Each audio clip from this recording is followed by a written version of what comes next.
Tapi plan saya sebenarnya adalah saya outsource semua benda tu pada orang luar.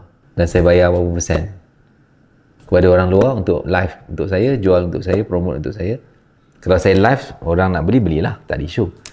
Tapi saya tak nak benda tu effect Reshots punya team pula. Nak kena tiba-tiba buat live, pergi jual baju, t-shirt saya semua. Saya tak nak. Saya tak nak effect current business. Tapi saya masih lagi nak buat as a brand influence punya perspektif. Sebab bila saya start go live every single day, setiap pagi, sambil voice chat dengan you all, kalau saya buat live, orang yang menonton dekat live ni akan sakit hati sebab saya tak jawab soalan mereka, saya jawab soalan you all. Dan saya akan pakai DW punya brand dan dia akan sakit hati dan dia nak beli baju, topi saya apa semua. So belilah, dia nak beli, belilah. Saya tak suruh. Tapi ada beg kuning kalau dia nak.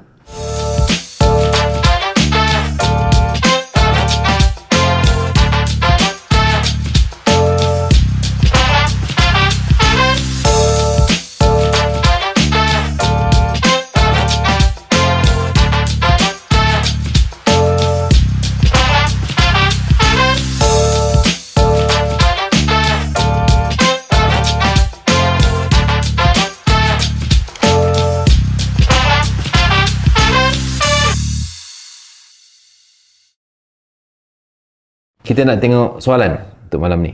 Alright, silakan. Ini soalan daripada Titan, first question. So Jaafar tanya soalan ni, brand sate 7 pagi.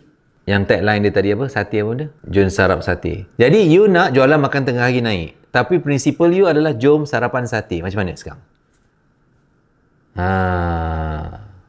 Faham tak? Perjuangan sekarang adalah nak jadikan sate ni bukan sarapan je, tapi branding tu adalah makan tengah hari kan.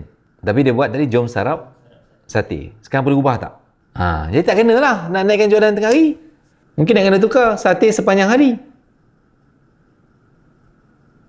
Kan? So kena fikirlah balik. You memperjuangkan sarapan sate. Soalan you adalah macam mana nak naikkan jualan tengah hari. Tak idea lah. Kan? Nampak bodoh kan? Simple dia. Dia bermula dengan niat. Niat kita tu apa? Misi kita apa? Balik pada soalan Jaafar tu, yang pertama soalan tadi. So saya nak tinggal jualan waktu ni supaya jumlah jualan bulanan boleh capai 600,000. Possible. So you kena buat dedicated pakai topi kalau untuk KSU dan untuk semua orang. Kalau you nak satu benda tu naik, you kena lupakan yang you macam ada semua benda lain. You hanya ada tengah hari je. Lupakan yang you ada pagi. Maksudnya topi sarapan pagi tu pagi punya cerita. You fikir pasal pagi. Sekarang nak cerita tengah hari. Apa yang you kena buat untuk tengah hari ni naik? Adakah you nak promote sate dan nasi campur, sate dan nasi goreng, sate dan soto? Faham tak? So kalau kita belajar daripada apa nama yang kita makan dekat Penang selalu tu? Kan? Dia sarapan pagi nama kedai tu. Apa nama kedai tu? Makan pagi, exactly, yes. Kita tengok, namanya makan pagi. Tapi sekarang dia buat tengah hari pun buka, petang pun buka, malam pun buka. Makan pagi, bukan hanya pagi saja.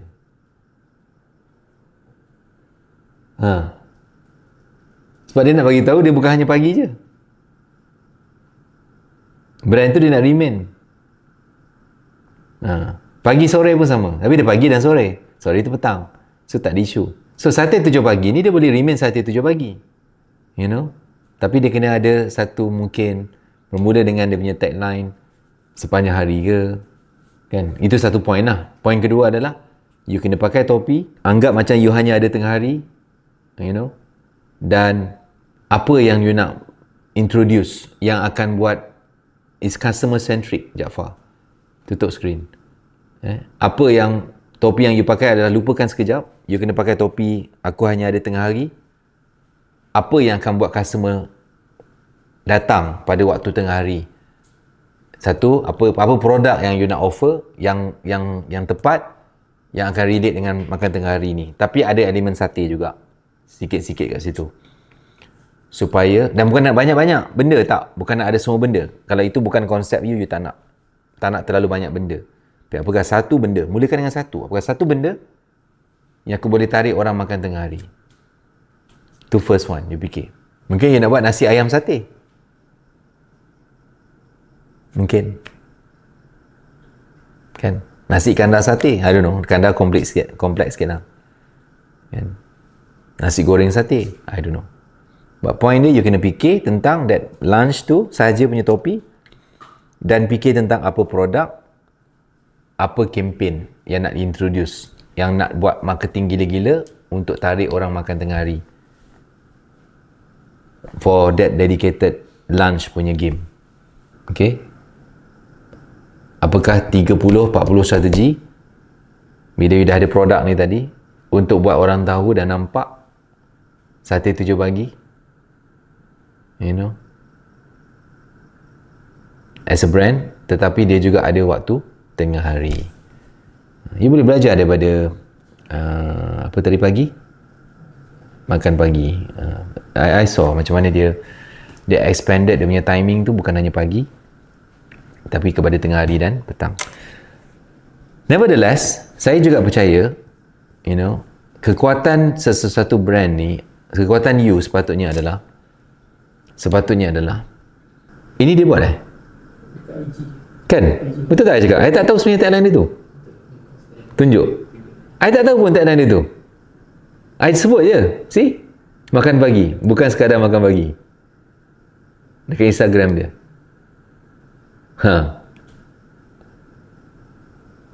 Saya tulis lagi waktu beroperasi. Kat mana, apa. Nampak tak? So, that's what I'm saying.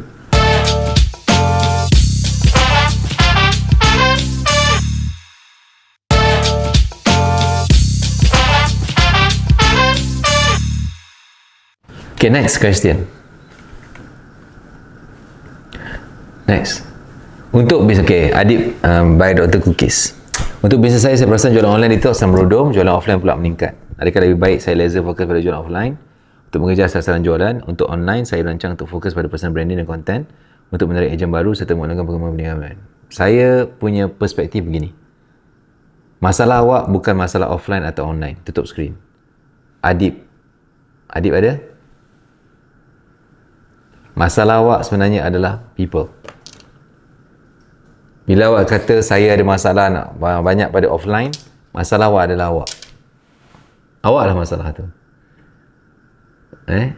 Awak sebenarnya rasa awak comfortable dengan offline dan awak tak tahu macam mana nak gunakan online. Sebenarnya itu masalah awak. Jadi, macam mana awak nak kena start go for online? Okay, you boleh go for offline. Ada dua cara to go for online. Satu cara adalah you kena start buat jadual menjual secara online, jual TikTok, live dan shop secara online satu hari berapa jam. Sama ada you buat atau you kena ada hire orang buat. Paling senang you buat. Start dengan you buat. Satu hari you mesti dedicated bagi 1-2 jam. Dedicatedly buat live dan belajar macam mana buat live secara online. Saya harap kalau you ke Batek, you boleh start pick up benda ni. So yang pertama, you buat. Atau you hire orang dalam team buat. Itu first step. Sambil you buat offline. Okay.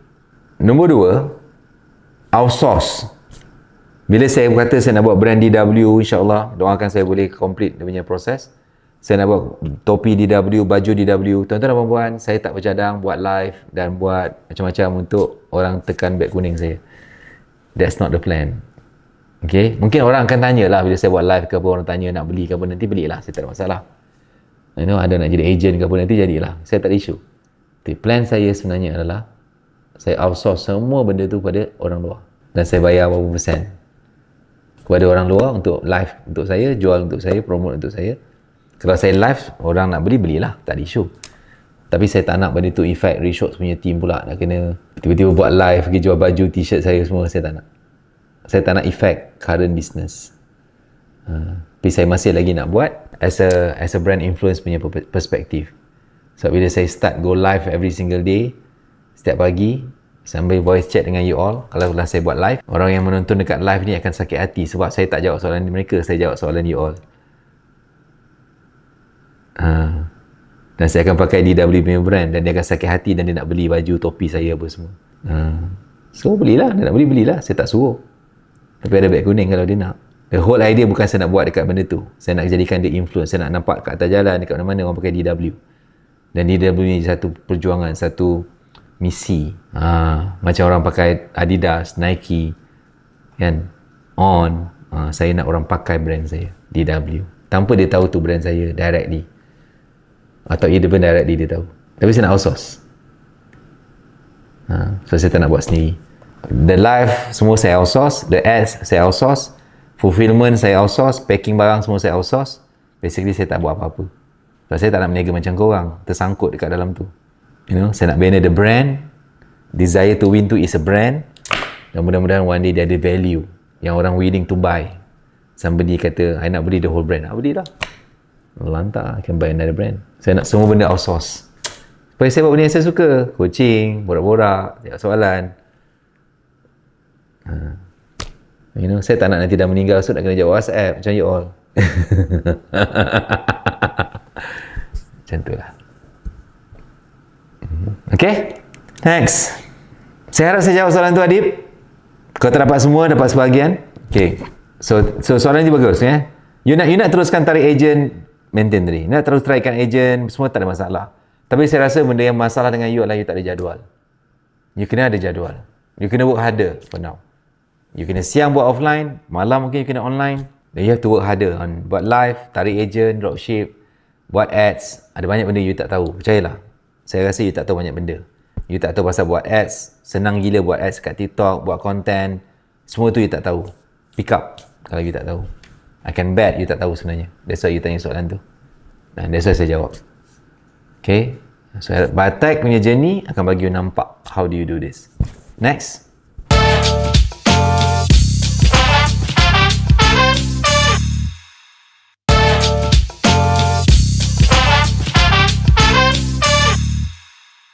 CEO yang mengejar MIG, bagaimana saya boleh memastikan seluruh tim benar-benar align? Saya dah jawab soalan ni. IR Fauzia. Dia bermula dengan check balik Anemone Enterprise ni atau Anemone Sdn Bhd ni. Apakah dia punya brand identity, apa dia punya tagline, apa dia punya vision, apa dia punya mission, apa dia punya values. Semua tu kena check balik. Dan kemudian buat macam yang kita buat tadi, Rishos buat. Apa yang you nak mereka hidupkan dalam company ni. Bermula dengan tu. Lepas tu baru ada culture activity. Itu next topic nanti. You jangan risau kalau mereka tak dapat garap ataupun hidup dengan benda tu mula-mula. Tapi kerja kita adalah buat sampai jadi. Dia macam culture anak-anak. Culture dalam rumah.